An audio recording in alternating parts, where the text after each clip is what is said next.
Hey guys, so today we're going to do a sunset. As you can see, I'm on this desolate road, south central Florida. I think we're going to find something good today. I think we're good to go. A couple of guys just came by and said there's some deer right over here in the field, and said there's some right over there in the trees. I did not bring my big lens today. I was here a couple of days ago with the big lens, and directly behind you there's a swamp. As far as I understand, there are no alligators in this park, but there's a ton of blue herons and snowy egrets. I got a bunch of those pictures. I'll show you. I'll put some in right here. There's more traffic here than I was expecting for being a road in the middle of nowhere. So I mean, that's a good thing and that's a bad thing. I guess the good thing is it'll keep the bears and cougars away while I work on some sunset pictures. But then again, how cool would that be to see those and get some pictures of them? That would be pretty phenomenal, considering we've been in Florida for several weeks now. And we've gone hunting for alligators. Not hunting, looking to get pictures. Like 7 times now. Haven't seen an alligator yet, and we've been in Florida for a month. What the hell? So today we're going to do some directions on how to do sunset pictures to make it interesting. There's a couple different settings you would want to use to get everything ace. So since I have a tripod, we're going to go as low of an ISO as we can go, which on my camera, which is a Sony a7R III, it's ISO 100, which is the base low. So that'll give us the crispest, sharpest pictures. You can set your light for the sky, so your sky will look good like this picture here, and then everything below it will be black, which is the way I like it. It really makes it look like a sunset or sunrise picture. Or if you want things actually be able to see what you've got, you can set it for the trees, but that'll be much slower because it's dark. You need a lot more light, and that's why I have the tripod. Okay, I want to show you another example. So we're going to get our light set up so the truck looks really good. Just like that, but we've got 1/15 of a second. If you look here, now we're going to make it dark. Here we go. 320th of a second. These are the kind of pictures I like. Man, this camera doesn't like tracking me today.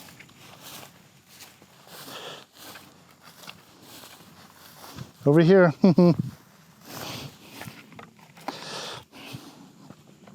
Does the truck have any interesting colors on it? If we're doing an educational course today, what else can I tell you? I have a joystick on my Sony where I can tell it where to take the light reading. A lot of cameras don't have that. But most of them should have your dial, or at least a setting in the camera where you can go positive and minus to get bright or dark, and then you can get the look you're going after.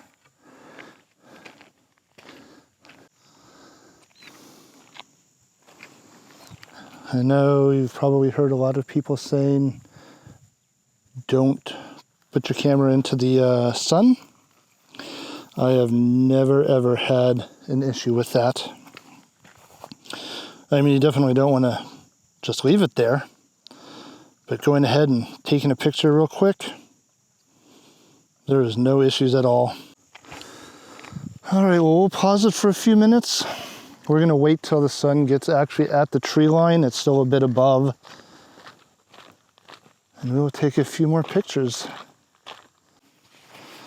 So do you guys like this setup? Here, let me show you. I've got my new gimbal. It's the DJI Ronin SC. And we've got my old Samsung on top with the software on it. And it follows us. Everywhere we go, there we are. I gotta say, that's really freaking cool. Like, even if I go down, it follows. Sometimes with the direct sun behind us, it loses a little bit of, loses me, but yeah, I gotta say, that is just cool as hell. It's an older one, so a lot of people aren't buying them anymore because it's older, but man, this thing is amazing. I haven't had any issues with it, and it does everything I ask of it. Okay, you got me this time. Follow me this way. Here's a good one. If you turn your f-stop all the way to the highest number, which makes it the smallest opening, you can get some really nice sun flares like this. Might be okay. We'll give it a try, see what happens once we take it into Photoshop. What do I think of HDR? Well, I don't like it. I've got a really good camera with natural high dynamic range, or dynamic range, and it is very wide and it works amazing. But not all cameras are that good. If you've got a camera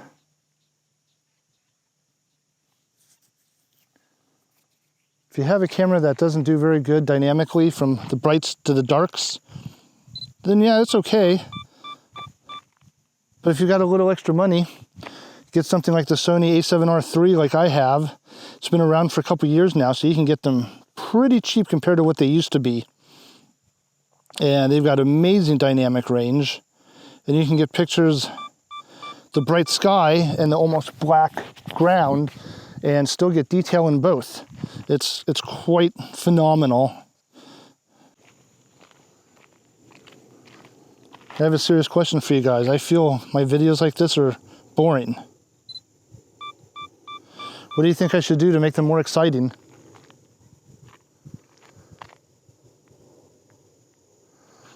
Should I go look for one of those bobcats? Sorry, pumas, mountain lions, and see if I can get chased by one? But I don't feel like dying, and Corey would never forgive me. 1 in a million chance, so there's no way that would ever happen.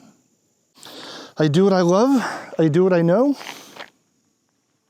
and I go out and do stuff like this anyways, and I just want to record it to show you guys these amazing places.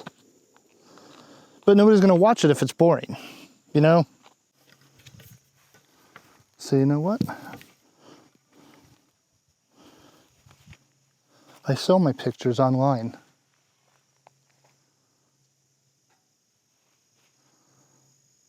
Got the link below. I'll have this one up if it turns out good.